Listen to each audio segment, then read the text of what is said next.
one of the biggest kind of time robbers is interruptions. As professionals, we're interrupted around every 8 minutes, and each time we're interrupted, it takes us about 23 minutes to return to the task we were interrupted from.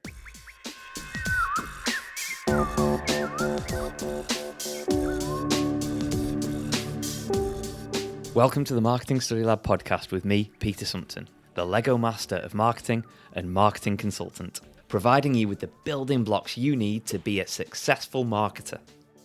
This intro lasts about 1 minute, so feel free to skip forward if you've heard all this before. I seriously won't be offended. If you're new to the show, we chat to amazing people to give you practical advice you can implement right now that will make you and your marketing truly awesome. The conversations we have will lead you to the actionable marketing knowledge you've been craving, and now you've found it, so you can relax and enjoy the rest of the show. Thanks to all those that have left a 5-star Apple Podcast review. It's the best way to support what I'm trying to do here. If you have a burning marketing question, you can catch me on LinkedIn.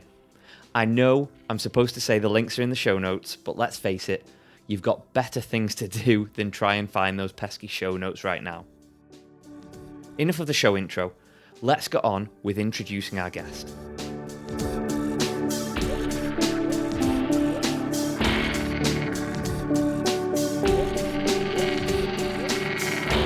Everyone has been late for something in their lives, and everyone knows someone who is always late.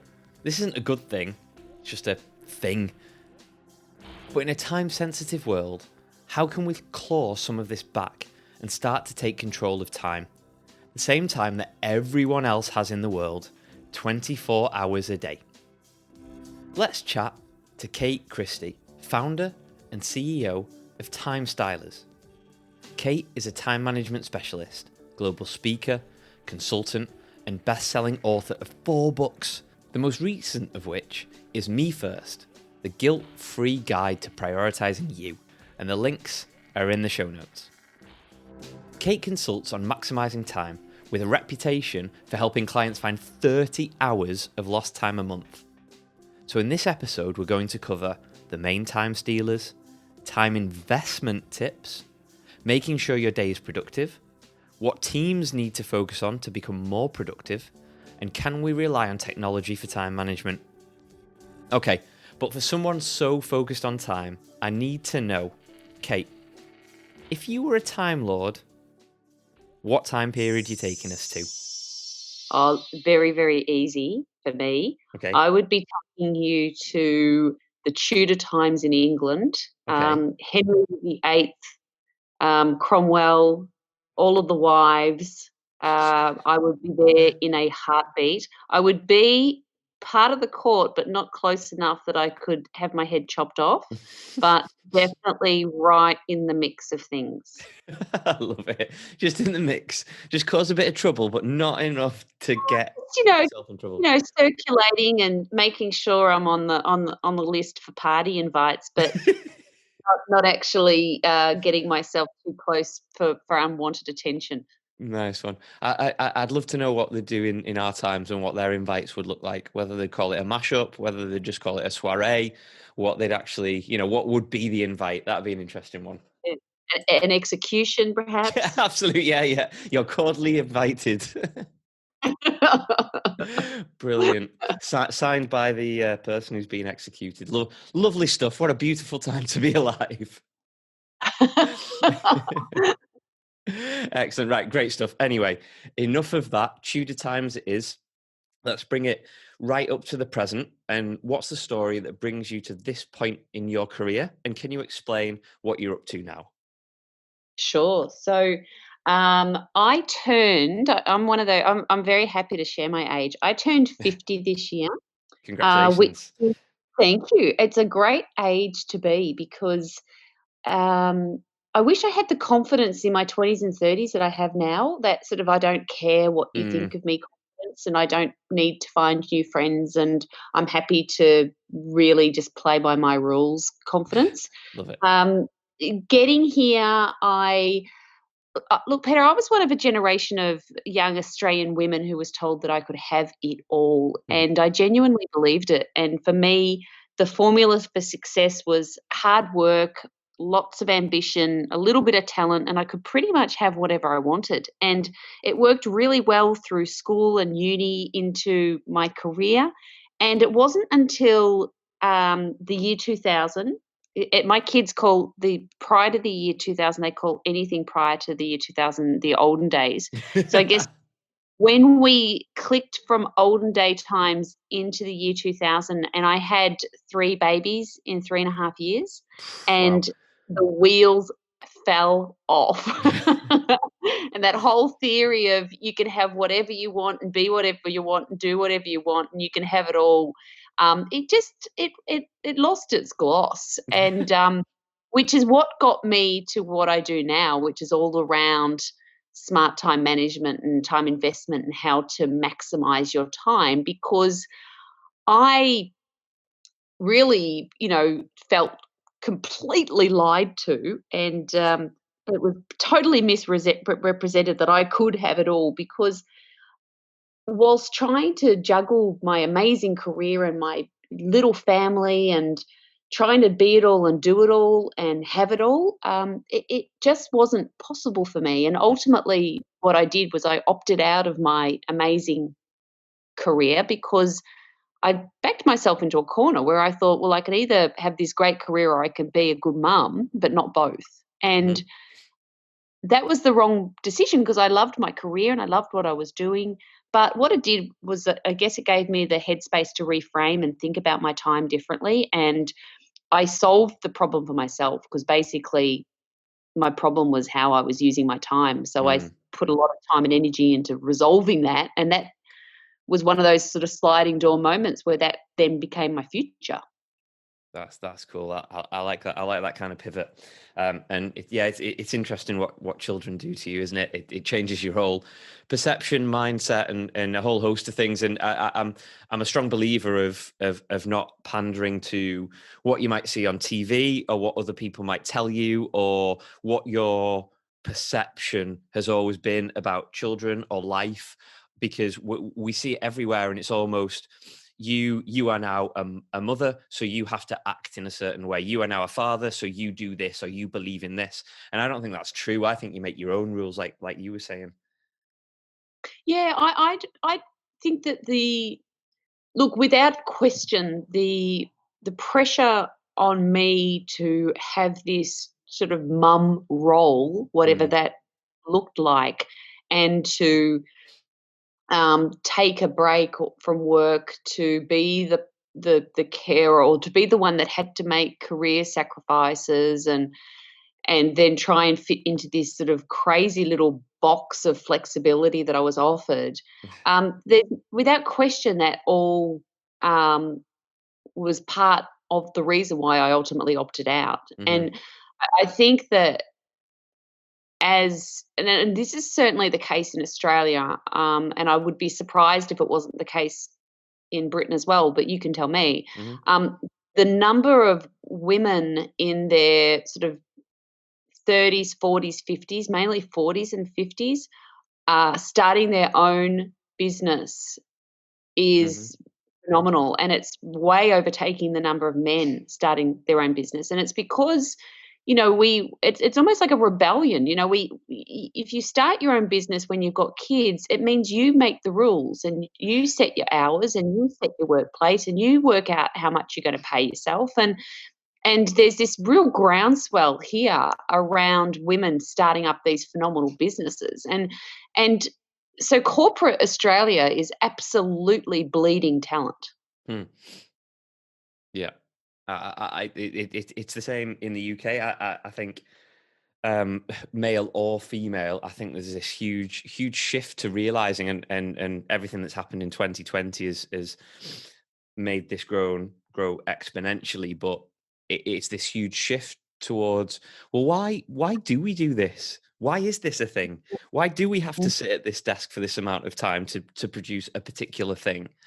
surely I could do this from home, or surely I don't have to be here from this time to this time. I could be whatever time it wanted to be. And yeah, I absolutely, completely agree. And the one thing that I've noticed is, uh, mums in particular seem to have, they almost have to solve problems on a daily basis that they've never had to. And it almost changes that mindset of, well, if this is a problem for me, it must be a problem for other people. So how can I help them? And that's a bit of a different mind shift to when you're in the corporate world, I feel. Absolutely, and it's you do solve for your own problems in a very, very different way, and it does open up that opportunity in terms of, as you said, well, surely other people are feeling this and need this, so Mm, how do I actually now productize this solution that I've created for myself? How do I productize and monetize this as a product or a service? And then how do I market it, and how do I get it out there, knowing that I think I've got a target market for this because it solved my problem, and I can't be yeah. the only one who has it. Absolutely.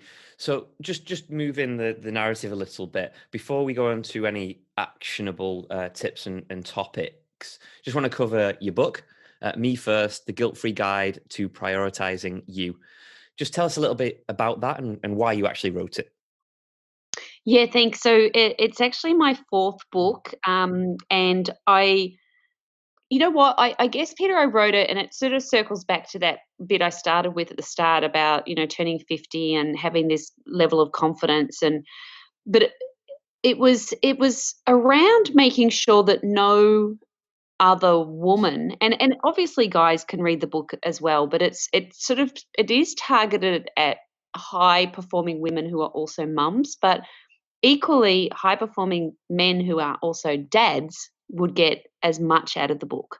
Mm, um, but I wrote it from that perspective of, I don't want anyone else to ever feel that they have to choose between two things they love for want of time. mm, You don't have to give up your amazing career just because you've had kids. You don't have to give up your amazing business. That there are there are ways that you can invest your time and do things differently. So I guess it was a, about making sure that no one ever sort of felt they had to opt out of either being a mum and not having kids in the first place, or felt they had to opt out of having a career, or tread water, or slow things down, or stop climbing the ladder. So it also was a culmination of having worked with thousands and thousands of women now around the world, in terms of their reflections and what they come to me for, because I do a lot of coaching in time and productivity of business women, but also corporate women and men. And the same problems, come up all the time. And from a female lens, it was things like, imposter syndrome and mother's guilt, and all this sort of crap we carry around with us when we're trying to juggle both. So the first part of the book addresses the 13 mistakes that we often make as high performing women. The mm. second part of the book takes you through 5 steps that will get you back 30 hours of lost time a month. And then the third part of the book is, okay, well, now you've got your time back. Let's set and smash some really audacious goals, Mm. because I want you to use that time that you get back to set your future up for success. That sounds amazing. My wife is going through a particular thing at the moment, where she's looking to set up her own company and work for herself. And Mhm. yeah, I think that 30 hours of lost time a month would be great to claw back for her. So that's probably on the Christmas list. Your book's definitely on the Christmas list. Absolutely, 100%. Fantastic. And then I'll probably nab it and give it a good read. Well, Okay. that's the thing. It's for both. It's really for both partners, and I think it's a Mm, value to men and women. I mean, time issues and time management is not just a female issue. mm, Um, but I think that it depends too on your age, and how competent and confident you already are in terms of your productivity. But I think we all have stuff we can learn in this space. We're never ever going to be perfect at this, at productivity. yeah. To be perfectly honest with you, that's always been my hang up. have been told in the past that I work quite a lot, and when I get a free spare hour or whatever, I like to dedicate it to what I do work wise, but I don't see it almost as enough. It's strange because people say that I work a lot, and I'm not a workaholic, but I enjoy my work and I'm passionate about it, and I don't see that I do work a lot. It's very strange, but maybe I do, maybe I don't. But that's your own perception in a way, I suppose. But I guess that is what I've written the book for as well, because Yeah. there's a line in there that I use, and I do use this with my clients, and I guess that's why I call people like you high performers, because basically work is your drug of choice, right? You Yeah. love what you do. It doesn't feel like work because it's stimulating, exciting, and you're passionate about it. Mm, And so, I don't have an issue with that. I think it's also about having an understanding of, okay, I need to integrate work and life, so I need to mm. be focusing my attention where it's most needed at any given time, which may be on the tools, it may be with the kids, it may be with your partner. But when you have a really strong sense of your values and what's most important to you, then that's when it clicks into this sort of productive sort of frame of mind where you can then say no to everything else. And that sort of sounds like what you're doing. And from my perspective, I have three kind of core values that drive my decision making. And the first is my kids and being with them. The second is my business. And the third is my health. So if I get an opportunity in one of those areas, it becomes an easy yes for me. But if it's anything outside of that, then it becomes a really easy no. Yeah, you're speaking my language there, absolutely 100%. I just love that thought process, and believe me, I could talk to you all day about. Um, actually, let's change this podcast. Let's make it about me and my productivity, because I Hey, literally. let's do it. No, yeah. Honestly, I would love to, and then I'd expect an invoice in the post, and I'd happily pay it. But let's switch this and get some actionable tips going for people that are listening. So some probably more generic tips, I feel, and anything that you can provide that can help us with time management, productivity is a win in my book. So the first thing that I'd like to cover, and I think you mentioned a couple of things there when we were just chatting, but what would you say the main time stealers that you see that we need to be mindful of today? Yeah, look, great question. I think the two that immediately spring to mind, and they're kind of related. The first is interruptions, and working, either if you're working with a team or you may be working at home or you may be working in a hybrid sense, and it depends on what's happening with COVID obviously at the moment. Mm, But one of the biggest kind of time robbers is interruptions. As professionals, we're interrupted around every 8 minutes, and well, each time we're interrupted, it takes us about 23 minutes to return to the task we were interrupted from, because we'll take on two other tasks generally before we return to that original task.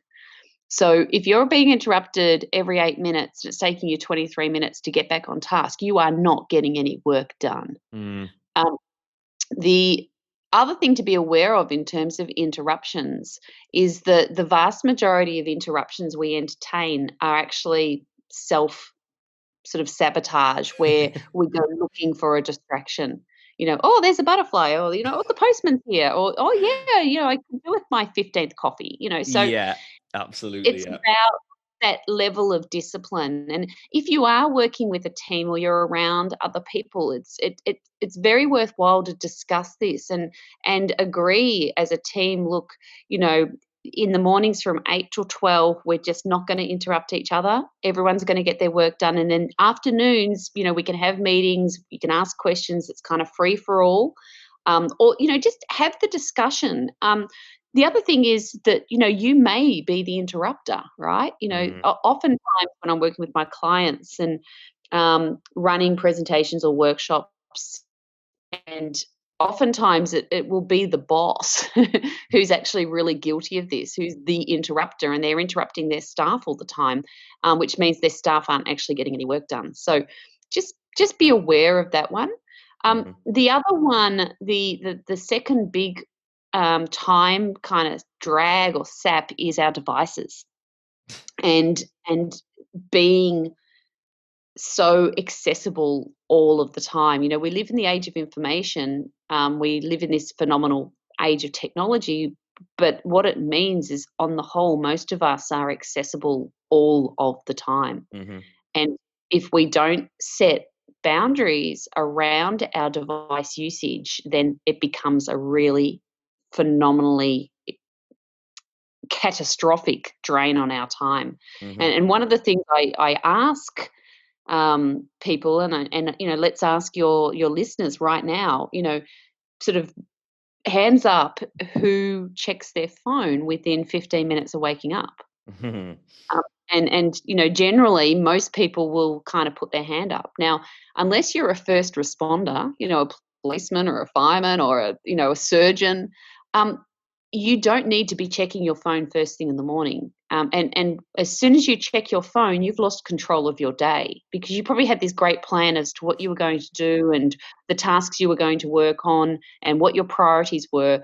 And all of a sudden, you're marching to someone else's beat, because your phone and all the messages and all your emails, they're someone else's to-do list. Mhm. It's not your to-do list. They've got their stuff off their to-do list by sending you an email, and now all of a sudden you're dealing with their to-do list.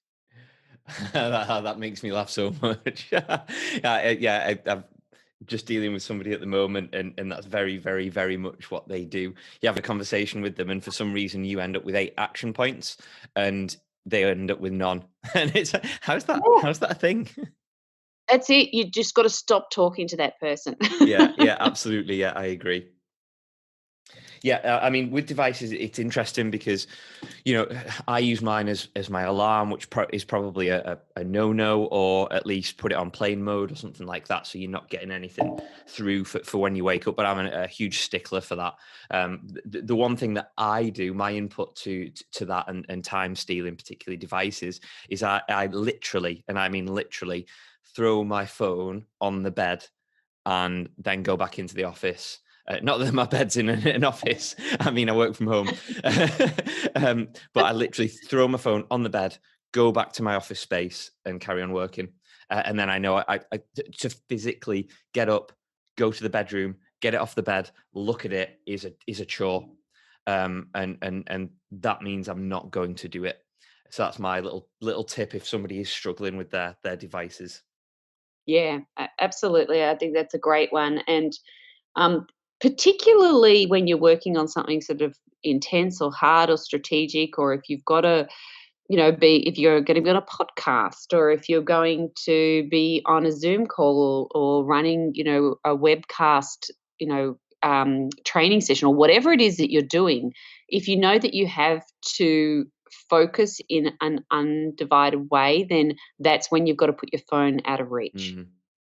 Yeah, totally agree. Just moving on to more time management. So those were time stealers. Let's take a look at time management. What are your tips for managing your time? Because I think we've all been running late at some stage, whether it be for a meeting or to meet somebody or whatever it might be. And there's always that one person that will always, always, always turn up 5 minutes later than planned. And I've been there, and I do it every now and again. And I almost feel like, no, I don't. I don't want you to think that I'm that important that I can run 5 minutes late. I've just been poor at my time management. So what are your tips Yeah. for managing your time better? Okay, so I guess the first one is, stop thinking about your time as something that can be managed. You know, it's not Okay. time management that I want you to be thinking about. I want you to switch your mindset and start thinking about it as time investment. You know, we cannot manage time, right? We all have exactly the same amount of time, and we Mhm. cannot buy or steal more, regardless of how kind of savvy or wealthy we are. So we need to start thinking about our time the way we think about our money, as a enormously valuable, limited, precious resource that has to be invested for the greatest possible return. Wow. So the very first thing I'd say is, think about what activities you're choosing to do on the basis of, is this the best use of my time? And there's 4 different lenses you can look through for that, because each time we choose an activity, there's 4 potential costs. The Okay. first is financial cost, so my Mhm. time is money. So if you and I'll just convert it to pounds, and I'll use, the same math that I use just to make it easier for myself. Mhm. Yeah, yeah, go for But it. if your time is worth £50 an hour and you spend an hour a day on, say, Candy Crush or Facebook or that, that's £18,250 of your time a year. Wow. So think about what you're doing based on your own hourly rate. The second cost is opportunity cost. So every time you choose to perform a particular activity, there's trade offs, there's other stuff you could have done. So if you're spending an hour on Candy Crush, that's an hour you could have spent winning a new client, or you know finalizing the delivery of a project. Um, so for every task you perform, there's always going to be a financial cost and an opportunity cost, because that's just a given. The other 2 cost lenses which will come into play depending on the circumstances, the first is emotional cost, where you feel good or bad about how you've been spending your time and what you've been doing. And this one will often come into play, when you're yelling at your kids to help you clean the house, and you feel bad about it later. There's an emotional cost. And the final cost lens is physical cost. So is there anything I'm doing here going to make for pain? And that might be, I'm sitting at my desk all day, not getting up and moving. I'm not exercising because I'm so focused on my work. I'm not taking a break from my computer, so I have a headache. So you've got to think about it in terms of your own life and your own circumstances, and think, well, which of those cost lenses is most impactful to me? And that's the lens I want you to look through from now on when you make the decision as to whether you're investing your time well. And for each task you choose, think to yourself, well, is this actually the best use of my time? Mhm. And if it's not, given one of those 4 costs, then make a better decision. Yeah, you've just kind of blown my mind with that. It's like everything you're saying is, and I hope anybody that listening is getting the same feelings, and that it's just, oh, it's so true. Oh, it's so, because we almost do these things as just a given, oh, we have to rush around, we have to be late because we're just so busy, we're far too important not to be late because we've got all our stuff's far too, and going back to that task thing and people giving you tasks and getting it off their chest and putting it on yours, it's just, oh, it's so true. Um, Yeah. it's unreal. So just taking that a step further then, with this time investment, say you're investing it really poorly, how does this affect like mindset and getting into kind of a sloppy routine, if you like? Yeah, well, I think it's very impactful, because I guess, when you're running your own business, or if you're, working as a professional, you're kind of, the only way you're really going to be able to separate yourself out and distinguish yourself out from, competitors and others that you're working against, is how well you invest your time. Mm, Because, you know, from my perspective, everything comes back to productivity. We will all have the same amount of time. How am I going to use it? How am I going to win this pitch versus a competitor who's going for this pitch? And it all comes back to how I invest my time. So if I'm not doing it well, there's going to be consequences to that. So some of the really simple fixes will be: have a great weekly to-do list. Uh, do it on a Sunday night, because you don't want to do it on a Monday morning, because mornings are usually our best time. And so if you do your to-do list on a Monday morning, you're eating into your best time. mhm. So do it on a Sunday night, and it can be like a big laundry list of 800 things. That's fine. Just pick the 2 most important, strategic, impactful, revenue generating tasks that you want to lock into your calendar for Monday morning. Now, the reason you're locking them into your calendar is because our brain loves deadlines. There's an economic theory that some of your listeners will be aware of, but they may not know the name of it, but they're all going to know it as soon as I say it. So it's a theory called Parkinson's law, and Mm. basically it says that a task will expand to fill the time made available for it. Yeah. Right? We know this to be true. If you've got a month to write the report, it'll take you a month to write the report. You've got 2 Mhm. days. it'll take you 2 days. Mm. If you don't have a deadline, you will not write the report. Yeah. So you have to lock those 2 most important tasks into your calendar as a deadline, and then batch your time. So, work in sort of series of short sprints. Your day is a series of sprints. It's not a marathon. So batch sort of chunks of 45 minutes to focus on your work, and then go and take a 10-minute break, and then come back and do another 45 minutes. Then Monday night, you get to the end of the day, you update your to-do list because new things will have come in. You pick the 2 most important things and you lock them into your calendar for Tuesday morning. So, you do that all week, and in a good week, in a week that's working well, you'll have done your 10 most important things by the end of the week. Mm-hmm. I love that. Yeah, absolutely brilliant. I'm scribbling so many notes. It's You are. unreal. This is a personal coaching session, isn't it? I know, yeah. I feel quite bad about this, but I know listeners will be getting a lot of value from this as well. But I must admit, I am wholeheartedly, because, I'm not bad at time management, but I know I can be a lot better. I just know. Like, one of my favorite words is efficiency. And like, I can never be as efficient as I need to be, but maybe that's just in my head, and I need to work on that more than being more efficient. So if we work as part of a team, which a lot of listeners will be working for companies in particular departments, those teams, my favorite words coming up here, those teams need cohesion and efficiencies. So if you work as part of a team, how can we improve productivity? Yeah. Okay. So one of the things I'll say about this is that productivity is the concept of doing more with the same.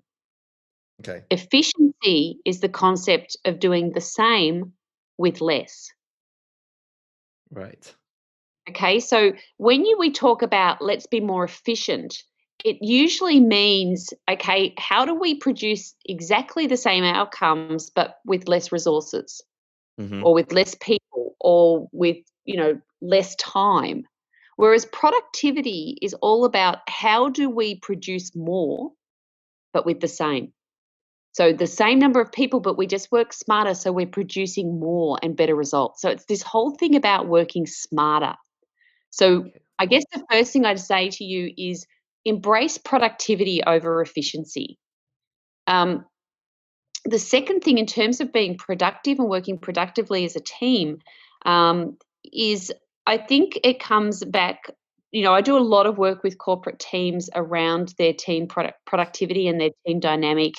And there's sort of 2 things that you need to solve for. The first is individual behaviors that impact productivity, and the second is sort of organizational drag factors. So, the culture of the organization, how is that impacting productivity? So, the easiest example of that is that you may have a team culture where everything is decided in meetings, and you just meet all the time, and everybody has to be at the meeting. And the meetings generally start 5 or 10 minutes late because not everyone arrives on time, or we all spend, the first 5, 10 meetings talking about what we did yesterday or on the weekend. Mm-hmm.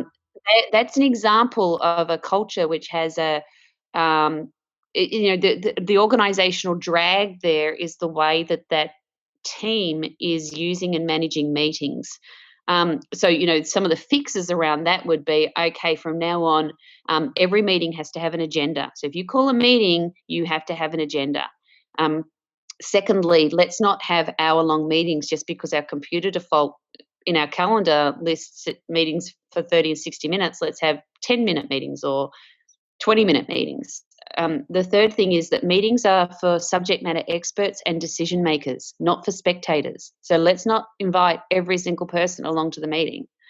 Always have minutes, keep them simple: who, what, and when. Who has the action? What is the action? When is it due? So in terms of teamwork and working as teams, it's about digging into, okay, what are the individual behaviors that are impacting productivity? and what are then the team behaviors, and it's then about addressing both of those. Yeah, a lot to get right there from a team or a company perspective, but rightly so, because you're dealing with a lot more people, and all that made absolutely perfect sense. And I have that hang up with meetings as well. Why are meetings defined by what Microsoft Outlook says is an apportioned amount of time for a meeting? Yeah, If it yeah, needs to be that's 7 minutes, let's have a 7 minute meeting. I'm not one to be defined by the time scale. It takes as long as it takes. And rightly, what you were saying, from the point of view of, yeah, there's things that can drag on. Oh, how was your weekend? What did you do? Sport, films, whatever your passion might be, which is part of socializing and things like that. But on the same respect, if it's a 15-minute meeting, it's 15. If it's 17 minutes, it's 17.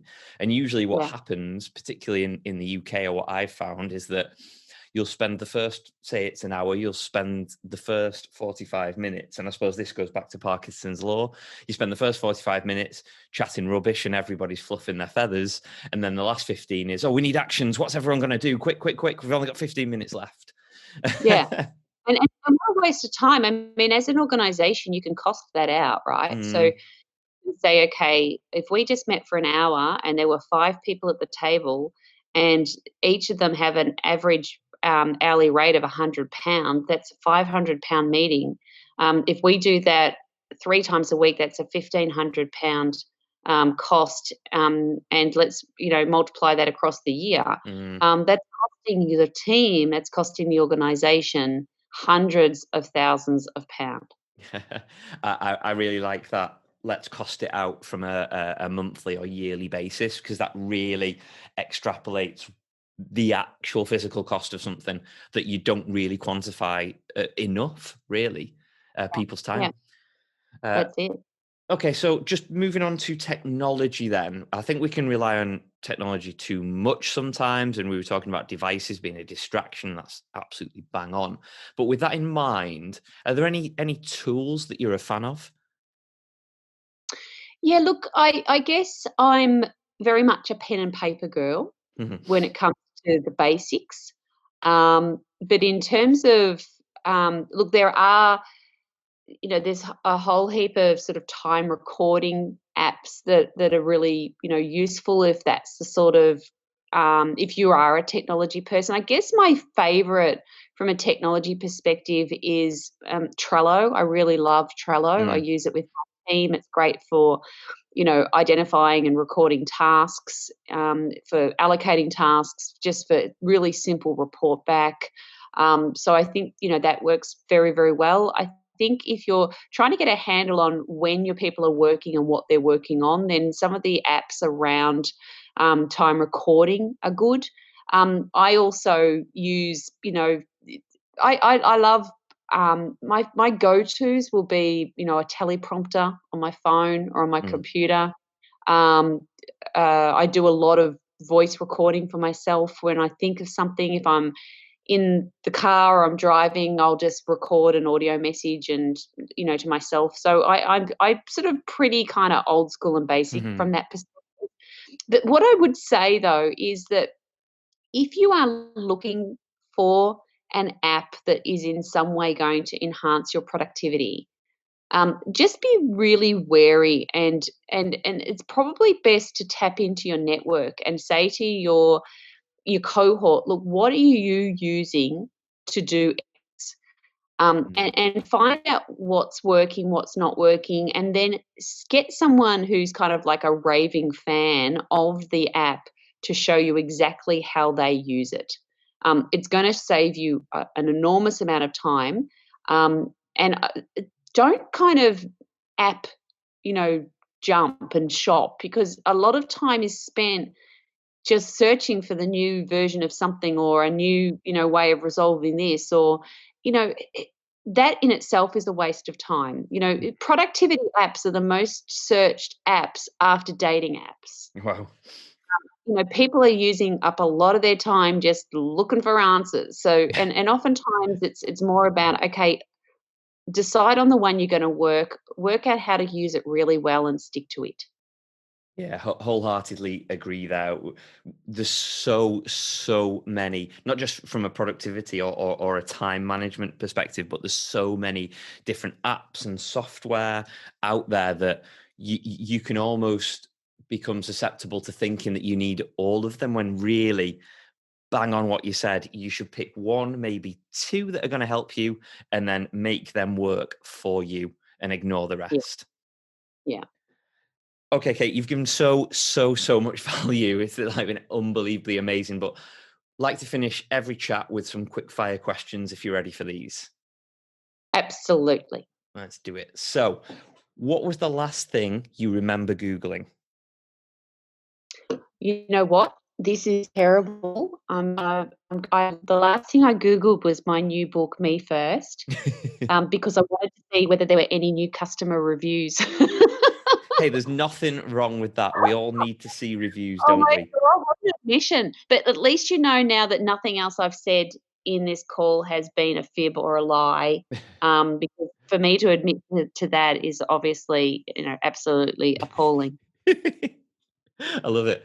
What's the most important thing to know about? I usually say marketing right now, but what I'm going to say is about productivity and time management right now.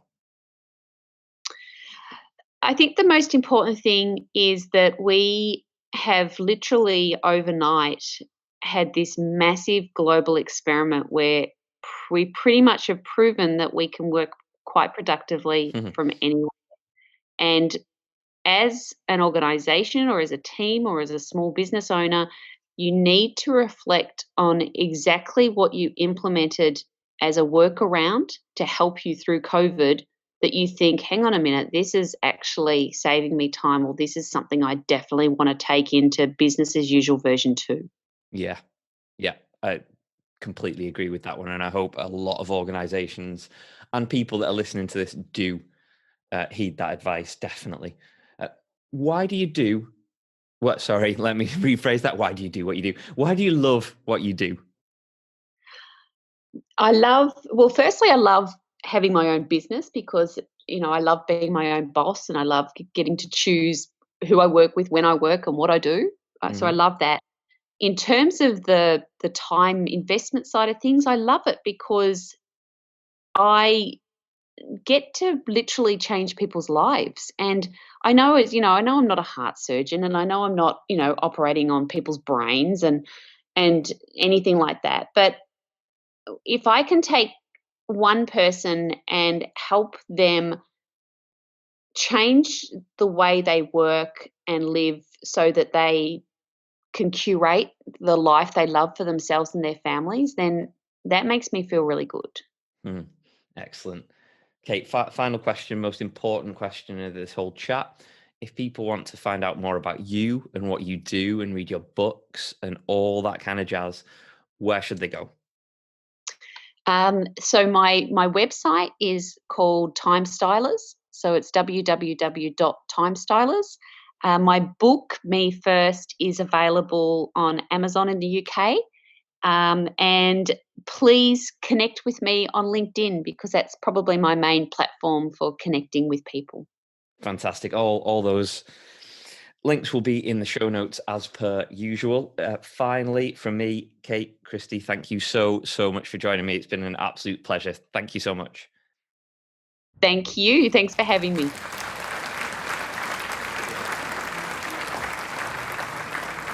Kate, thank you once again so much for joining us on Marketing Study Lab.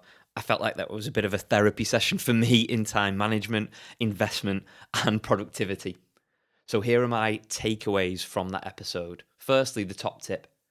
Don't think of time as management. It's an investment. If you do the maths, your time investment really adds up, as Kate so eloquently put it with her numbers and figures. Let's make sure we invest it in something worthwhile. Secondly, my favourite quote. I loved it when Kate said, each time we're interrupted, it takes us about 23 minutes to return to the task we're interrupted from, which is such a powerful statement. So that means we could literally spend a week not doing the task in hand. I mean, not just a week, but that could be months, even years, your life. Unbelievable. And finally, the most important takeaway from this episode is to set a weekly to-do list, specifically on a Sunday. This way, you can see which activities should be non-negotiable. If we don't do this, then, as Parkinson's law shows, we will end up filling our time appropriately with other tasks, missing out on those that could actually really shift things along.